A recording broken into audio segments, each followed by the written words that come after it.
राष्ट्रीय पुरस्कार विजेते दिग्दर्शक व निर्माते शैलेंद्र सिंग यांच्या पहिल्या मराठी चित्रपट लाडूच्या अधिकृत पोस्टरचं अनावरण महाराष्ट्राचे सांस्कृतिक कार्यमंत्री आशिष शेलार यांच्या हस्ते मुंबईतील पु ल देशपांडे अकादमी येथे करण्यात आलं।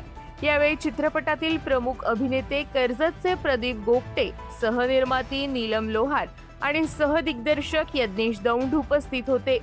कर्जतचे रहिवासी असलेले प्रदीप गोगटे हे अनेक वर्षांपासून मराठी नाट्य, चित्रपट आणि दूरदर्शन क्षेत्रात कार्यरत आहेत। लाडू या चित्रपटात त्यांनी चंदू ही प्रमुख भूमिका साकारली असून त्यांच्या अभिनयाची सध्या विशेष चर्चा होत आहे।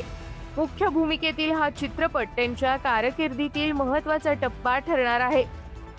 सत्य घटनांपासून प्रेरित लाडू हा एक सर्वस्व गमावलेल्या आणि आयुष्यात गमावण्यासारखं काहीच उरलेलं नसलेल्या व्यक्तीच्या आयुष्यातील अवघ्या 45 दिवसांचा भावनिक आणि संघर्षमय प्रवास उलगडणारा चित्रपट आहे।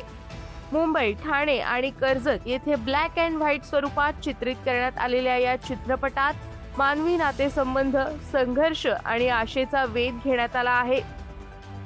राष्ट्रीय आणि आंतरराष्ट्रीय चित्रपट महोत्सवांसाठी लाडू पाठवण्याची प्रक्रिया सुरू असून लवकरच हा चित्रपट प्रेक्षकांच्या भेटीला येणार आहे।